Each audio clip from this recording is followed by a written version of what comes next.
The ground itself was breathing, a low, constant vibration that was not yet the thunder of artillery, but the impatient hum of thousands of idling engines. In the spring of 1943, the German High Command, still reeling from the wound of Stalingrad, stared at the maps of the Eastern Front. They saw the blood-red stain of the Soviet victory as a temporary setback. The Wehrmacht was not broken. It was being reforged. Field Marshal Erich von Manstein, a man who saw strategy as a deadly art form, had convinced the Führer that one more massive, decisive blow, a backhand strike, could shatter the Red Army's spine. The plan was codenamed Operation Citadel. It would be a pincer movement of unprecedented scale, a titan's grip of steel closing around the Soviet salient at Kursk. This was not planned as a battle. It was planned as an execution. In a cavernous briefing room, thick with cigar smoke and the sharp smell of map ink, the air crackled with arrogance. General Oberst Hoth, commanding the 4th Panzer Army, gestured with a wooden pointer at the massive map. "The objective is simple," his voice boomed, echoing slightly. "A single, powerful thrust. We will not be stopped." His officers, veterans of France and Poland, nodded in unison.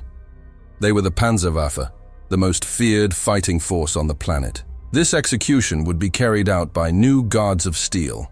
The Panzer VI, the Tiger, a 56-ton mobile fortress whose 88mm gun was already the terror of the steppes, capable of killing a T-34 from a mile away.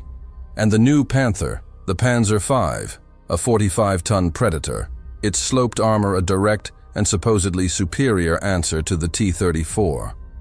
The factories at MAN and Daimler-Benz were running day and night. This concentration of elite armor, the TWI SS Panzerkorps Leibstandart, Das Reich, and Totenkopf, alongside the Grossdeutschland division, was the greatest striking force ever assembled.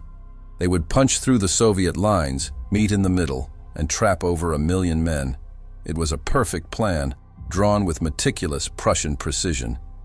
But maps do not get wet, and paper cannot hold the weight of a Tiger tank. Miles behind the front, in a damp canvas-sided tent, Oberleutnant Erich Kressel of the Wetterdienst, the Wehrmacht's meteorological corps, was not looking at maps. He was looking at his instruments, and his face was grim. He ran a hand through his damp hair. He was a scientist, not a soldier, and the science was screaming at him. He tapped the glass of his barometer. It was falling, slowly, but with a sickening certainty. He meticulously noted the barometric pressure, the humidity, the wind direction, and the reconnaissance pilot's reports on soil saturation. He was tracking the Rasputitsa, the infamous quagmire season that turns the vast Russian steppe into a sea of impassable, glue-like mud. The spring thaw had been late, but the ground, the Chernozem, was still saturated. It was a sponge, full to the brim. Worse, the charts showed a pattern of high humidity and thermal instability building to the west. The summer storm season was not just approaching, it was imminent. He began to write his report, his pencil pressing hard on the paper. "Ground conditions unsuitable for heavy armor operations," he wrote. "High probability of significant convective precipitation.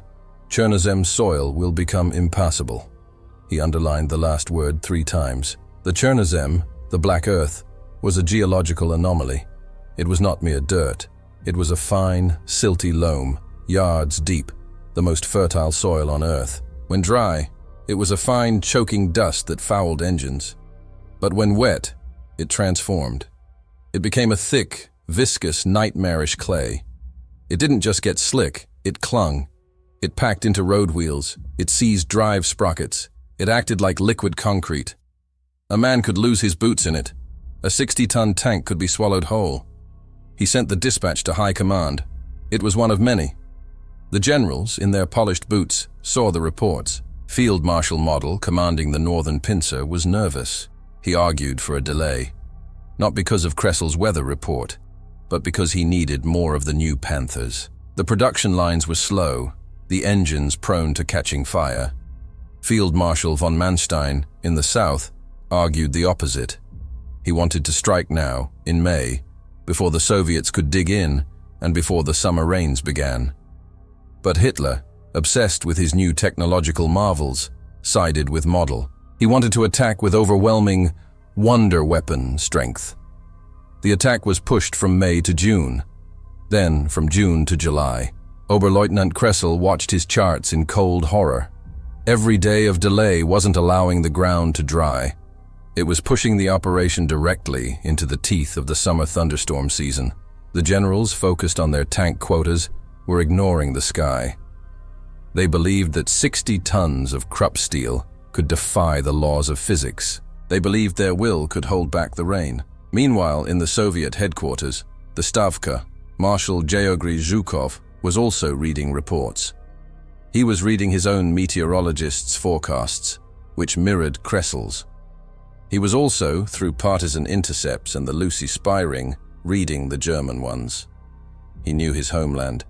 He knew the Chernozem better than any man alive.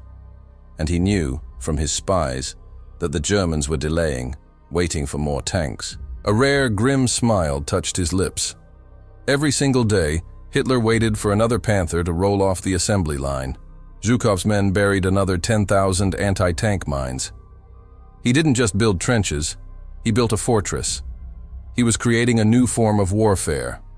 Defense in depth. He oversaw the digging of 3,000 miles of trenches, enough to stretch from Moscow to London. He ordered the creation of 8 distinct defensive belts, stretching back over 150 miles. This was a civilian effort as much as a military one. Hundreds of thousands of civilians, old men, women, and teenagers, were mobilized with shovels. They dug day and night until their hands bled. His sappers laid over 4 million mines. The density of anti-tank and anti-personnel mines was staggering, reaching over 2,000 per square kilometer in the most critical sectors. But Zhukov's genius was the Pakfront, a dense, elastic web of anti-tank guns. He ordered his men to bury their 76.2 Mir ZIS-3 guns in deep, camouflaged emplacements, sited to create overlapping killing sacks. He wasn't just preparing for a tank battle. He was preparing to use the earth itself as a weapon. He had the mines, he had the guns, and he was praying for the rain. He told his staff, "We must bleed them. We will let them break themselves on our lines. The ground will be our ally." Before we continue the story of Operation Citadel's fatal flaw, make sure to hit that subscribe button and tell me where you're listening from, which city, which state.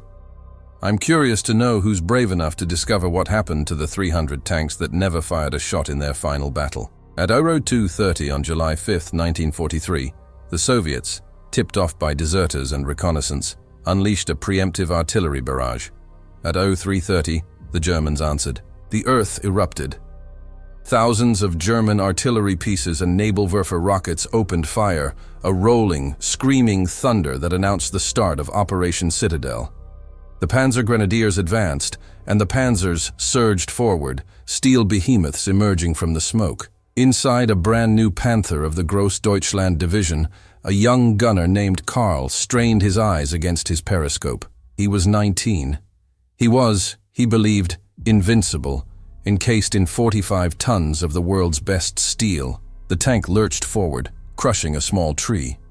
He felt the power. They advanced, expecting to shatter the first Soviet line in hours. What they found instead was a nightmare of mud and steel. The ground, even before the rain, was soft. It was not the hard-packed earth of France. It was a sponge. The massive Maybach engines, already running hot in the oppressive, humid air, had to be gunned to their absolute maximum RPM just to make 5 miles an hour. The temperature gauges in the engine compartments began to climb into the red. Fuel consumption, meticulously calculated by quartermasters in Berlin, was immediately thrown out the window. Tanks were burning 3, sometimes 4 times the expected fuel just to move. The supply trucks carrying the ammunition and the fuel, the lifeblood of the Blitzkrieg, were already getting stuck, miles behind the advancing Panzers. And then, on July 7th, the sky ripped open. Oberleutnant Kressel's predictions came true with a terrifying biblical vengeance. This was not a drizzle, this was a deluge. It was a tropical downpour in the middle of Russia, a solid wall of water that turned the entire battlefield into a soup bowl of black muck. Rivulets became streams, and streams became raging rivers of churning mud. For the German armor, It was a system-wide catastrophe. The Chernozem soil transformed instantly. Karl, the gunner, felt his Panther lurch violently and then slow, the engine screaming like a wounded animal. The 56-ton Tigers, with their relatively narrow tracks for their immense weight, began to sink. Their ground pressure was too high. Commanders, peering from their cupolas, watched in abject horror as the ground literally liquefied beneath them. The Panzerwaffe was no longer an armored fist. It was a collection of stationary steel boxes. The crews, trapped inside, were a perfect, tragic illustration of the limits of technology. Karl, in his Panther, felt the shuddering stop. The driver was yelling, his voice tinny over the intercom. The tracks were spinning, but the tank was not moving. It was sinking. The air inside, already thick with the smell of oil and gunpowder, now filled with the acrid stench of a burning clutch. They were encased in the thickest armor of the war, holding the most powerful gun, and they were completely, utterly helpless. They weren't fighting the Red Army. They were fighting geology. The Panthers, Hitler's miracle weapon, were failing in droves. They had been rushed from the factory to the front, skipping crucial testing. Their engines, not yet perfected, burst into flames. Their transmissions, unable to handle the ungodly torque required to move 45 tons through foot-deep clay, seized up completely. But the most ingenious and fatal design flaw was revealed: the Panther's complex, interleaved road wheels. On paper, it was a brilliant design, a Schachtelaufwerk suspension that offered a smooth ride and better track life. But in the Chernozem, it was a death sentence. The black, viscous mud packed into the narrow gaps between the overlapping wheels. It dried like cement. When Karl's driver tried to gun the engine one last time, there was a sound like a pistol shot from the rear of the tank, followed by a metallic snap. The drive sprocket had shattered. The tank was immobile. It was a 45-ton coffin in a Russian field. Karl and his crew were now just infantry, trapped in a steel box, waiting for the inevitable. The call went out for the recovery vehicles. The Panzers, massive 18-ton half-tracks, were sent forward to pull the valuable Tigers and Panthers out. A Panzer crew, their faces slick with rain and sweat, hooked up a steel tow cable to Karl's disabled Panther. The cable was as thick as a man's arm. The half-track's engine roared, its tracks digging deep, churning up great fountains of mud. The cable went taut, and then snapped with a sound like a cannon shot, whipping back and nearly decapitating a crewman. The Panzer had not moved the Panther an inch. Instead, it, too, was now stuck. They tried again, hooking up 2 recovery vehicles in tandem to a single bogged-down Tiger. The engines screamed, the cables held, but the Tiger was a dead weight. It was suctioned into the earth. The logistical chain of failure was complete. German pioneers were ordered out of their trenches, into the pouring rain, to try and dig the tanks out by hand. They worked with shovels, chest-deep in the muck, trying to clear tons of mud from the tracks and road wheels. It was a futile, Sisyphean task. As soon as they cleared a shovelful, more mud would slide back in. The sucking sound of the mud was as demoralizing as enemy fire. And all the while, Soviet snipers and mortar teams, who could see the stranded behemoths, began to find their range. A mortar shell landed with a wet thump near a group of pioneers, and the mud around them turned red. Across the front, the numbers being radioed back were devastating. In the 9th Army's sector, one corps reported that 70 of its tanks were immobilized by ground conditions after just the first storm. These were not combat losses. They were vehicles defeated by gravity and water. The Blitzkrieg had drowned. The Red Army soldiers watched. They had endured the most terrifying artillery barrage of the war. They had faced the new Tigers and Panthers, weapons that seemed to mock their own anti-tank rifles. And now, they saw these same steel beasts stuck, listing in the mud like foundering ships. Marshal Zhukov's strategy had been to absorb the blow, to bleed the Germans in his deep defenses, trading space for blood. The weather had just become his most valuable ally. Now it was time for the Pakfront to do its work. A young Soviet lieutenant named Dmitry lay in a deep, camouflaged emplacement. His crew was silent. They had been waiting for days, eating hard bread and listening to the Germans advance. Now, through the rain, he saw them, a company of Panzer IVs.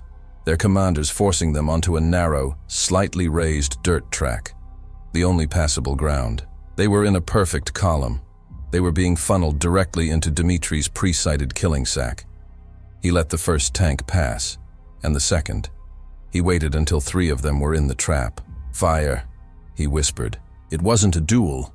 It was an execution. Dmitri's 76.2 mm ZIS-3 gun, and a dozen others just like it, erupted from the earth. The first shell hit the lead Panzer's track, shredding it. The tank slewed sideways, blocking the path. The second shell hit the last tank, lighting its engine on fire. The Panzers in the middle were trapped. Now the guns took them apart, piece by piece. The Pakfront was not designed to take on the Tiger's frontal armor. It was designed to be elastic. The guns fired, then were immediately winched back into deeper trenches or moved by their crews, avoiding the inevitable German artillery reply. The German commanders, frustrated and desperate, gunned their engines to try and crest a small rise, and another Pakfront would open up on their vulnerable side armor. The Panzers were blind, slow, and dying. This was the new, horrifying reality of the battle. The Panzers were no longer hunters. They were prey. Soviet T-34s, the tank that was designed for this land, now began their counterattack. The T-34's revolutionary design included wide, simple, Christie-style suspension and, crucially, very wide tracks. This gave it a ground pressure of only about 11.5 pounds per square inch, roughly the same as a man's foot. The Tiger, by contrast, had a ground pressure of over 18 psi. It was like a man walking on stilts. The T-34 could float on top of the mud that was swallowing the heavier, more complex German machines. Soviet tankers, with a mobility the Germans suddenly lacked, swarmed the bogged-down Panzers. A T-34 commander, his face smeared with grease, spotted Karl's stranded Panther. The Panther's 75 mm gun was superior, its armor thicker, but it was a statue. The T-34 didn't engage from the front. It skated on the mud, racing around to the Panther's flank, its engine roaring. Karl and his crew desperately tried to traverse the heavy turret, but the mechanism was slow, strained by the mud. The T-34 closed to point-blank range, fired 2 high-explosive shells into the Panther's rear engine deck, and sped away, leaving the Panther to burn. Karl and his crew scrambled out of the escape hatch, choking on smoke, their invincibility shattered. Soviet infantry, seeing the steel monsters immobilized, grew bold. Tank killer squads crept forward, carrying bundles of grenades and satchel charges. A German crew, buttoned up inside their Tiger, deafened by the engine and the storm, would hear a muffled thud as a magnetic mine was placed against their hull, followed by a catastrophic explosion. The psychological impact on the Panzer Grenadiers was devastating. Their armor, their steel cavalry, was gone. They were now just infantry, cold, wet, and alone in a sea of mud. The climax of the battle, and the symbol of its crushing failure, came on July 12th, near a small farming village called Prokhorovka. The 2nd SS Panzer Corps, the elite of the Wehrmacht, desperate for a breakthrough on the southern shoulder, advanced across what they hoped was solid ground. They were met by the Soviet 5th Guards Tank Army, which had been held in reserve. What followed was not a battle, but a melee. Hundreds of tanks collided in a swirling, chaotic brawl that has been called the largest tank battle in history. But this was not the battle the Germans wanted. This was not the long-range snipers' duel their Tigers and Panthers were built for. The ground was still saturated. The T-34s used their superior mobility to their advantage. They raced across the soft earth, deliberately charging to get inside the effective range of the Tiger's 80-mm guns. The German commanders, forced by the mud to stick to the few viable roads and ridges, found themselves channeled into kill sacks, just as Zhukov had planned. They couldn't maneuver. They couldn't use their superior long-range optics. The T-34s swarmed them, a brawl at point-blank range. Tanks were ramming each other. Crews were bailing out and fighting with pistols. It was a medieval battle fought with 50-ton machines. The result was a brutal, grinding stalemate that cost both sides dearly. But it was a stalemate the Germans could not afford. They had failed to break through. Their logistical tail was non-existent. The Panzers were fighting on fumes and prayer. By the end of the day, the fields of Prokhorovka were a burning scrapyard of hundreds of tanks from both sides. But the Soviets could replace their losses. The Germans could not. The Panzerwaffe's elite had been bled white. Then, the final fatal blow. It did not come from a T-34 or a Pakfront. It came from a teleprinter. A message arrived at Manstein's headquarters. It was not from the front. It was from Hitler's Wolf's Lair headquarters in East Prussia. On July 10th, the Allies had landed in Sicily. The Führer was panicking. He needed his elite SS Panzer divisions in Italy immediately. Operation Citadel, the greatest gamble of the Third Reich, the last great hope for victory in the East, was to be terminated. Manstein was furious. He argued. He pleaded. He felt he was on the verge of a breakthrough, but the order was final. The offensive was over. The great plan had collapsed, defeated by mud, by Soviet resolve, and by an Allied invasion 1,000 miles away. Now the most humiliating order was given: retreat. But how do you retreat when your most valuable assets, your billion Reichsmark wonder weapons, are buried to their hulls in mud? The Germans began a desperate, frantic attempt to recover their armor. The Bürgerpanzer crews worked under constant artillery and sniper fire, trying to drag the 60-ton Tigers and 45-ton Panthers backward. It was a hopeless, soul-crushing task. For every single tank they managed to save, 2 more had to be left behind. The final bitter order was given by corps commanders: destroy all non-recoverable vehicles. This was not just a loss, it was a sacrilege. These crews loved their machines. German pioneer units, their faces grim, moved through their own lines, from one stuck panzer to the next. A pioneer sergeant, his eyes red with exhaustion and shame, placed a Sprengpatron demolition charge inside the turret of a brand new Panther, one that had never even fired its gun in combat. He poured gasoline over the engine and lit it on fire. The 300 tanks were not all destroyed by Soviet T-34s. A staggering number of them were executed by their own crews, a final, smoky salute. They were a sacrifice to the Black Earth, an admission of total, systemic defeat. The failure at Kursk was more than a lost battle. It was the strategic, irreversible turning point of the war on the Eastern Front. Before July 1943, the Wehrmacht held the initiative. They decided where and when to attack. After Kursk, they never would again. For the next 2 years, the German army would only react, always retreating, always on the defensive, all the way back to the rubble of Berlin. The back of the Panzerwaffe had been broken. The post-mortem was brutal. The arrogance of the high command was laid bare. They had possessed the single most important piece of battlefield intelligence, the weather forecast, and had arrogantly dismissed it. They believed their wonder weapons made them immune to the elements. They were wrong. The Panther, Hitler's great hope, was a statistical disaster at Kursk. Of the 200 deployed, only 43 were battle-ready by July 10th. The rest were broken, on fire, or stuck in the mud. Heinz Guderian, the inspector of panzer troops, wrote in a furious report that the Panthers had suffered as many mechanical breakdowns as combat losses and were hardly ready for the front. In contrast, the Soviets had used their land as a weapon. They understood the Chernozem. Their T-34s were built for it.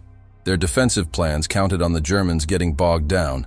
The Pakfronts were laid out to trap panzers in the muddy basins. Zhukov's genius was not just in numbers. It was in his deep, intuitive understanding of his own environment. He had let the mud and the rain fight for him. The German generals had planned a battle of steel against steel. Zhukov had turned it into a battle of steel against soil. And soil was a foe they could not kill. The legacy of Kursk is a lesson written in mud. The 300 panzers that were swallowed by the Chernozem soil are a monument to that arrogance. They represent an entire armored division, wiped from the map not by a superior tank, but by a 10-day forecast. The black earth of Russia, fertilized by the summer rains, had given its final muddy verdict.